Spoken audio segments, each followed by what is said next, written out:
اور شیر کو اس کی کسی بھی بات پر غصہ نہیں آیا تھا، اس کے برعکس اس کی سوچ پر وہ تعصب زدہ رہ گیا تھا۔ کس قدر غلط سوچتی تھی وہ اس کے بارے میں۔ آپ کو لگتا ہے کہ آپ کو حاصل کرنے کے لیے مجھے آپ کی والدہ کو شیشے میں اتارنے کی ضرورت تھی؟ تو بہت بے وقوف ہیں آپ۔ آپ کے حصول کے لیے مجھے کچھ بھی ذرا بھی تردد کرنے کی ضرورت نہیں تھی۔ چاہتا تو ایک لمحہ نہیں لگاتا، مگر آپ کی رضا بھی مطلوب تھی۔ وہ گہری سنجیدگی سے گویا ہوا۔ ابھی شادی میں میری رضا شامل نہیں ہے، وہ بے تعصب لہجے میں بول کر نمدیدہ ہو گئی۔ آپ اس وقت ٹھیک نہیں ہیں اور آپ کے حواس بھی ٹھیک طرح سے کام نہیں کر رہے۔ آپ کو آرام کی ضرورت ہے۔ ہم اس موضوع پر پھر بات کریں گے۔ یوں بھی اب ساتھی زندگی کٹے گی تو اتنی لمبی زندگی میں کرنے کو کچھ تو ہونا چاہیے نا۔ آپ جھگڑا کیجیے گا، میں محبت کروں گا۔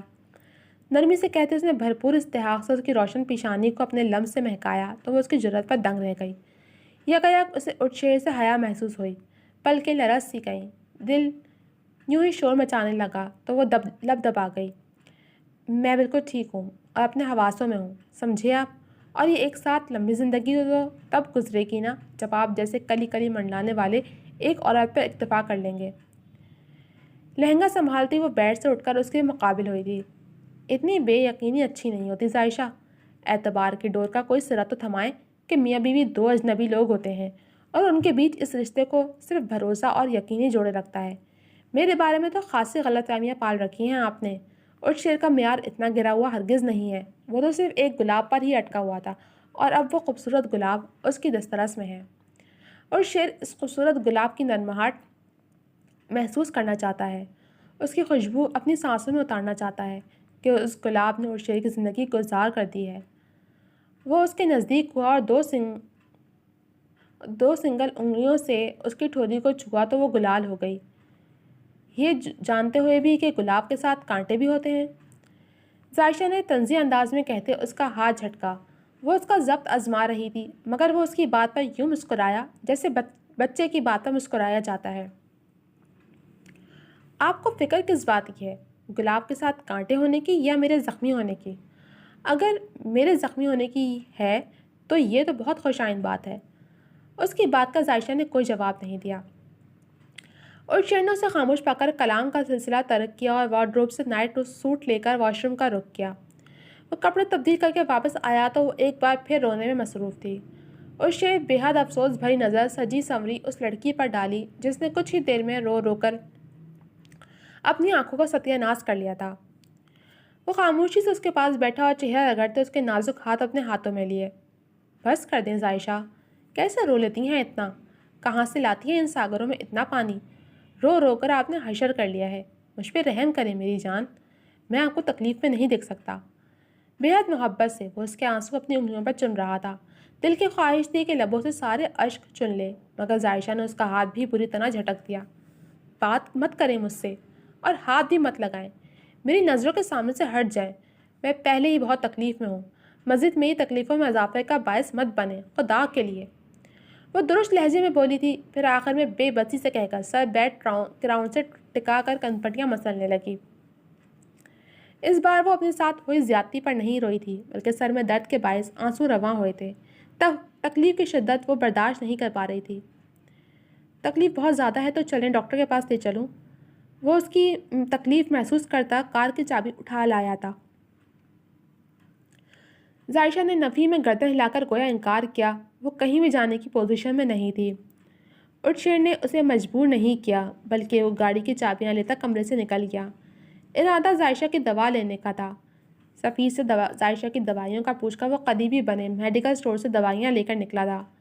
وہ واپس آیا تو وہ تکیے پر سکڑی سمٹی پڑی تھی، سردی کی شدت سے کپ کپاہٹ الگ تاری تھی، ایک ہاتھ مسلسل کنپٹی پر تھا۔ اور شیر نے گلاس میں پانی ڈالا اور دوائی لے کر اس کے پاس آیا، بازو سے پکڑ کر اسے بٹھایا۔ یہ لیں، دوائی کھائیں۔ اس کی ہتھیلی پر میڈیسن رکھ کر اس کے آگے پانی سے بھرا گلاس کیا۔ وہ چپ چاپ گلاس تھام کر دوا پھانک گئی۔ یہ در پہ ہونے والے واقعات نے اسے گہرے صدمے سے دوچار کیا تھا، جس کے احساس سے وہ اتنا رو چکی تھی کہ درد سے اس کا سر پھٹا جا رہا تھا۔ اب تو بخار نے بھی اسے کمزور جان کا زور پکڑ لیا تھا۔ اس وقت بغیر کسی نخرے اور چون چرا کے دوائی لینے کا مقصد صرف تکلیف رفع کرنا تھا۔ چینج کر لیں، ان کپڑوں میں کیسے سوئیں گی؟ اسے پھر سے دراز ہوتے دیکھ کر وہ بولا۔ عائشہ کا دل چاہا وہ بے بسی سے رو دے۔ اسے اس وقت سخت نیند آ رہی تھی اور یہ شخص اس کی نیند کا دشمن بن گیا تھا۔ کہاں عادت تھی اسے اتنی دیر رات تک جاگنے کی۔ وہ تو عشاء پڑھ کر لمبی تان کر سو جایا کرتی تھی۔ اس کی بات پر عائشہ نے دھیان ضرور دیا تھا مگر عمل ہرگز نہیں کیا تھا۔ نیند نے اسے مہلت ہی نہیں دی۔ وہ بند ہوتی آنکھوں کے ساتھ دوبارہ اسی انداز میں لیٹ گئی تھی۔ اور شیر نے اس کی حرکت پر نفی میں سر ہلایا اور ریموٹ اٹھا کر اے سی کی سپیڈ کم کی۔ عائشہ کی ٹانگیں سیدھی کی اور اس پر لحاف اڑا کر وہ اس کے برابر میں ہی قدرے فاصلے سے دراز ہو گیا۔ سائڈ لیمپ کی زرد روشنی میں اس کا چہرہ مزید دلکش لگ رہا تھا۔ دوپٹہ اب تک سر پر ہی ٹکا ہوا تھا، شاید پن کیا ہوا تھا۔ وہ بے حد حسین لگ رہی تھی۔ رو لینے کے بعد تو حسن مزید نکھر گیا تھا، یوں جیسے برسات کے بعد پھول پودے نکھر جاتے ہیں۔ اس کا دل شدت سے اس حسین چہرے کو محسوس کرنے کو چاہا تھا مگر وہ عائشہ کی نیند خراب نہیں کرنا چاہتا تھا۔ خود پر ضبط کرتا وہ کروٹ لے کر لیٹ گیا۔ اگلی صبح فجر کے وقت اس کی آنکھ کھلی تھی۔ وہ نماز پڑھ کر مسجد سے واپس آیا تو نیم اندھیرے کمرے میں عائشہ کی سانسوں کی زیر و بم نے اس کا استقبال کیا تھا۔ اسے خوشگوار سے احساس میں اپنے لپیٹ میں لے لیا تھا۔ اپنے کمرے میں ہونے والی اس خوبصورت سے تبدیلی پر وہ مسرور سا ہوا تھا۔ سفید شلوار قمیص پہنے وہ اس کے سرہانے بیٹھ کر اس کا ماتھا چیک کرنے لگا۔ بخار اب نہیں تھا مگر نامعلوم اس کے ہاتھ کیوں گرم تھے۔ پیشانی تو ٹھنڈی پڑی تھی اور شیر کے چھونے پر وہ کسمسا کر کروٹ بدل گئی۔ اس نے اس کی نیند خراب ہونے کے ڈر سے اسے دوبارہ ڈسٹرب کرنا مناسب نہیں سمجھا۔ وہ کمرے سے ملحقہ اسٹڈی سے لیپ ٹاپ لے آیا تھا اور اب صوفے پر بیٹھا کام میں مشغول ہو چکا تھا۔ فجر کے بعد یوں بھی وہ سونے کا عادی نہیں تھا۔ اس نے بالوں کو اونچا کر کے کیچر لگایا اور دونوں بازو کوہنیوں تک موڑے اور صحن میں لگے بیسن سے منہ ہاتھ دھو کر برش کیا اور دوپٹے سے چہرہ خشک کرتی وہ سر پر دوپٹہ اڑتی باہر نکلنے لگی تھی۔ امی، میں عائشہ کے پاس جا رہی ہوں۔ اس نے وہیں سے ہانک لگائی تھی۔ اے لڑکی، رک جا وہیں۔ وہ اسے گھور کر دیکھتی چائے کی ٹرے مہمانوں کے سامنے رکھ کر تیزی سے اس کی طرف آئیں۔ دماغ خراب ہو گیا ہے تیرا؟ مایوں کی دلہن اس طرح گھر سے باہر نہیں نکلتی، چل اندر۔ وہ اسے بازو سے پکڑ کر اپنے ساتھ گھسیٹتی ہوئی اندر کمرے میں لے آئیں۔ اماں، تو پھر تم عائشہ کو ادھر بلا لو، میں اس کے ساتھ ہی ناشتہ کروں گی۔ پلنگ پر دھپ سے بیٹھتی وہ خفگی سے گویا ہوئی۔ تیری یادداشت کہاں پاتال کچھ کر گئی ہے؟ وہ اپنے سسرال میں ہے، بھول گئی؟ کل تیرے ساتھ ہی اس کا اور اٹھ شیر کا نکاح ہوا تھا۔ وہ اس کی عقل کو کوستی ہوئی باہر نکل گئیں اور پیچھے سب یاد آنے پر وہ دل محسوس کر رہ گئی۔ سفیر کی نظر پارس پر گئی جو ابھی ناشتے کی غرض سے کچن میں جا رہی تھی۔ وہ کمرے میں آیا تو سہاب گہری نیند سو رہی تھی۔ اس نے لب بھینچے اور ایک جھٹکے سے اٹھا کر بٹھا دیا۔ اس اچانک افتاد پر وہ گھبرا کر رہ گئی۔ ساری نیند کا خمار بھگ سے اڑا تھا۔ ناشتے ریڈی کریں، مجھے 1 گھنٹے میں نکلنا ہے۔ اطمینان سے کہہ کر وہ کپ فولڈ کرتا اسے جلا کر خاک کر گیا تھا۔ تمہارا دماغ خراب ہو گیا، 2 کوڑی کے کار میکینک، اچھی خاصی نیند کا بیڑا غرق کر کے رکھ دیا۔ اپنی بہن سے بنواؤ ناشتہ، مجھے نہیں آتا، اور آتا ہوتا تب بھی نہیں بناتی۔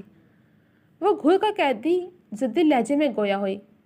ناشتہ تو آپ ہی بنائیں گی، پھر چاہے آتا ہو یا نہ آتا ہو۔ وہ سنجیدگی سے بولا تو صاحب نے دانت پیسے۔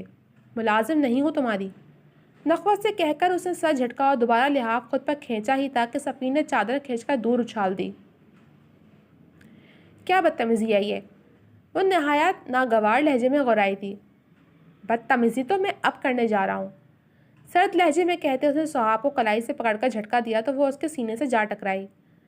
سفیر نے اس کے ہونٹوں کو اپنے انگوٹھے سے سلایا۔ چائے تو آپ نے پلائی نہیں ہے، تو پھر کیا خیال ہے یہی جام نوش کیا جائے؟ معنی خیز سے کہتے وہ اس کے حواس اڑا گیا۔ اس کی زرد پڑتی رنگت کی پرواہ کیے بغیر وہ اس کے کندھوں پر دباؤ ڈال کر اسے لٹا چکا تھا۔ صحاب کی مزاحمت ہنوز جاری تھی۔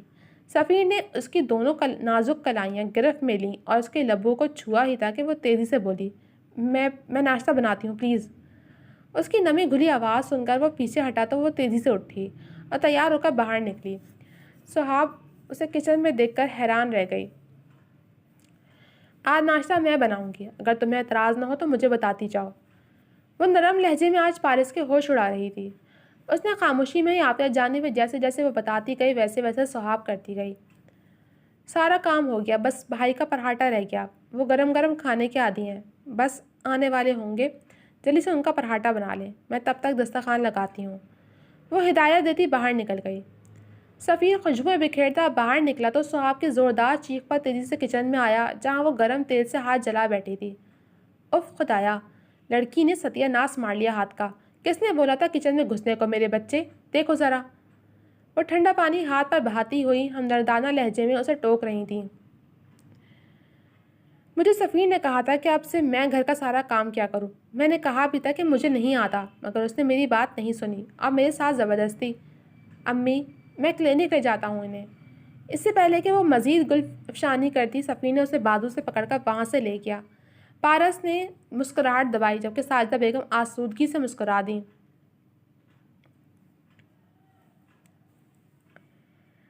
بندے میں سینس نام کی بھی کوئی چیز ہوتی ہے، کون سی بات کس کے سامنے کہنی ہے اور کون سی نہیں کہنی۔ بچی تو نہیں ہیں آپ جو یوں منہ پھاڑ کر ہم میاں بیوی کی پرائیویٹ بات امی کے سامنے کہنے جا رہی تھیں۔ وہ طنز کر رہا تھا جبکہ سہاب شرم سے سرخ چہرہ لیے نظریں خفت سے جھکا گئی۔ میں تمہارے ساتھ بائک پہ نہیں جاؤں گی۔ صحن میں کھڑی اس کی بائک دیکھ کر سہاب نے درد کے باوجود تڑک کر انکار کیا۔ جانتا ہوں آپ کی شان گھٹ جائے گی، دوپٹہ ٹھیک چھوڑیں، اسٹاپ سے کیب کر لیں گے۔ تلخی سے کہتا وہ اسے ٹوک گیا، پھر اس کا جلا ہوا ہاتھ دے کر خود ہی دوپٹہ درست کیا۔ ظاہشہ کی آنکھ کھلی تو کمرہ خالی تھا۔ اس نے سکون کی سانس لی کہ ارشید کمرے میں نہیں تھا۔ اس کی موجودگی میں وہ ہرگز بھی کمفرٹیبل فیل نہیں کر پاتی تھی، ایک جھجک ہمیشہ آڑے آتی تھی۔ ابھی وہ یہ سوچ ہی رہی تھی کہ اسٹڈی کا دروازہ کھول کر ارشید کمرے میں آیا اور وہیں ظاہشہ کا سکون خاک ہوا۔ گڈ مارننگ، اب کیسی طبیعت ہے؟ اس نے کوئی جواب نہیں دیا، وہ یوں ہی سر جھکائے ہاتھ مسلتی رہی۔ اور شیر نے اس کی جھجک محسوس کرتے اسے وارڈروب سے ایک لباس نکال دیا۔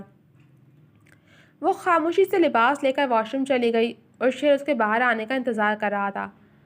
روشنی ٹیبل پر ناشتہ لگوا رہی تھی۔ ظاہشہ سوتی دوپٹے کے پلو سے چہرہ خشک کرتے ہوئے باہر آئی تو اسے وہیں بیٹھے دیکھ کر ٹھٹک گئی۔ اس کا ٹھٹکنا وہ نوٹ کر چکا تھا۔ مسکراتا ہوا اس کے نزدیک آیا۔ اس کی بے وقت کی مسکراہٹ ظاہشہ کو ناگوار گزری تھی۔ اور شیر نے جیب سے رومال نکال کر اس کی ٹھوری صاف کی جہاں جھاگ لگا ہوا تھا، پھر رومال اس کے سامنے لہرایا تو وہ خف شدہ رہ گئی۔ چلیں، بھابھی نیچے ہمارا انتظار کر رہی ہوں گی۔ اسے سوچنے سمجھنے کا موقع دیے بغیر وہ اس کا ہاتھ تھام کر نیچے لے آیا۔ کیسا استحقاق تھا اس کے انداز و لب و لہجے میں۔ ظاہشہ دنگ تھی۔ گڈ مارننگ بھابھی۔ نوریز نے خوش دلی سے وش کیا۔ اس کی آمد پر احتراماً کھڑا ہو کر کارنش بجا لایا تھا۔ حماس کرسی پر چڑھ کر ظاہشہ کا رخسار چوم لیا۔ گڈ مارننگ فیری چاچی۔ ظاہشہ سرخ پڑتی سٹپٹا سی گئی۔ روشنی نے حماس کو گھرکا تو نوریز ہنس پڑا۔ وہ حد سے زیادہ نروس تھی۔ کچھ سمجھ نہیں آ رہا تھا، نئے لوگ، نیا رشتہ اور نئی جگہ۔ وہ رو دینے کو تھی۔ گڈ مارننگ ظاہشہ، تم نہیں جانتی تمہیں اس طرح اپنے گھر میں دیکھ کر میں کتنی خوش ہوں۔ اس سے الگ ہو کر وہ جیسے اپنی خوشی اسے شیئر کر رہی تھیں۔ اپنے جذبات انہوں نے چھپانے کی کوشش نہیں کی تھی۔ اب چاہے اگلا بندہ خوش ہو نہ ہو، نوریز نے یوں ہی شرارت سے کہا۔ نہیں، میں خوش ہوں، ظاہشہ نے گھبراہٹ کے مارے جلدی سے کہا۔ اور شیر نے گھور کر اسے دیکھا تو وہ سیز فائر کر گیا۔ انسان بنو نوریز، وہ ظاہشہ کو ریلیکس کرتی کرسی پر بٹھا کر دیور کو ڈپٹتی ہوئی بولی۔ میں سر سے لے کر پاؤں تک انسان ہی ہوں کیوں بھابھی؟ نوریز نے ظاہشہ سے تائید چاہی۔ وہ کنفیوز ہو کر اسے تو کبھی روشنی کو دیکھنے لگی۔ بھابھی، آپ نہ آج سے میری ٹیم میں ہیں۔ روشنی بھابھی نہ مجھے جلدی ناشتہ کروا کر جلدی گھر سے بھگا دیتی ہیں اور رات کو ٹی وی بھی نہیں دیکھنے دیتی، اور دیر رات تک جاگنے کا تو سوال ہی پیدا نہیں ہوتا۔ اب آپ آ گئی ہیں نا، اس گھر پر اپنا روب جمانا شروع کر دیں۔ آپ کا راج چلے گا تو میں سکون سے late night T V shows دیکھ سکوں گا۔ ناشتے سے انصاف کرتے ہوئے نوریز نے ایک طرف تو روشنی کی شکایتوں کا پٹارا کھول دیا تھا، ساتھ ہی ظاہشہ کو اپنی ٹیم میں آنے کی آفر کرتا اسے فوائد بھی گنوا رہا تھا۔ میں رات کو جلدی سو جاتی ہوں، ظاہشہ نے چائے پیتے ہوئے جواب دیا۔ گئی بھینس پانی میں۔ روشنی کی ہنسی کا فوارہ چھوٹا تھا۔ نوریز کی شکل دیکھ کر وہ ہنسی روک نہیں سکی تھیں، اور شیر نے مسکرانے پر اتفاق کیا تھا۔ ظاہشہ کو سمجھ نہیں آئی کہ اس نے ایسا کیا کہہ دیا کہ وہ سب اتنا ہنس رہے تھے۔ نوریز، بھائی تمہارا شہر تو بسنے سے پہلے ہی اجڑ گیا۔ ظاہشہ تو اتنی دیر تک جاگتی ہی نہیں ہے، بھول جاؤ اپنے لیٹ نائٹ شوز۔ روشنی اس کی حالت سے حظ اٹھا رہی تھی۔ بھابھی، میں آفس چلتا ہوں، حماس نے اسکول نہیں جانا کیا؟ اپنی چیئر سے اٹھ کر اس نے کی ہولڈر سے اپنی کار کی چابیاں اٹھائیں۔ نہیں، آج خرم چاچو کی شادی ہے، حماس نے صاف انکار کر دیا۔ ایک میری چھٹی نہیں ہے جس کی کل ہی شادی ہوئی ہے۔ وہ مسکراہٹ دبا کر گویا ہوا۔ ظاہشہ کا ناشتہ کرتا ہاتھ وہیں رک گیا۔ تو کر لو چھٹی، منع کس نے کیا ہے؟ روشنی نے معنی خیزی سے دیکھا۔ چھٹی تو نہیں کر سکتا، جلدی آ جاؤں گا، آپ لوگ تیار رہیے گا۔ وہ کوٹ درست کرتا حماس کو پیار کر کے پورٹیکو کی طرف چلا گیا۔ اللہ حافظ بھابھی، سی یو سون۔ نوریز الوداعی کلمات کہتا اور شیر کے پیچھے ہی گھر سے نکلا تھا، جبکہ ظاہشہ سر درد کا کہتی کمرے میں جا چکی تھی۔ اس وقت اسے تنہائی درکار تھی۔ وہ اپنی زندگی میں اس اچانک تبدیلی کو محسوس تو کر رہی تھی مگر قبول نہیں کر پا رہی تھی۔ اب تک کے لیے صرف اتنا ہی۔ کیسے لگے آپ کو یہ ایپیسوڈ؟ امید ہے پسند آئی ہوگی۔ کمنٹ سیکشن میں اپنی رائے کا اظہار ضرور کیجیے گا۔ جلد ملوں گی آپ سے اگلے ایپیسوڈ کے ساتھ، تب تک کے لیے اللہ حافظ۔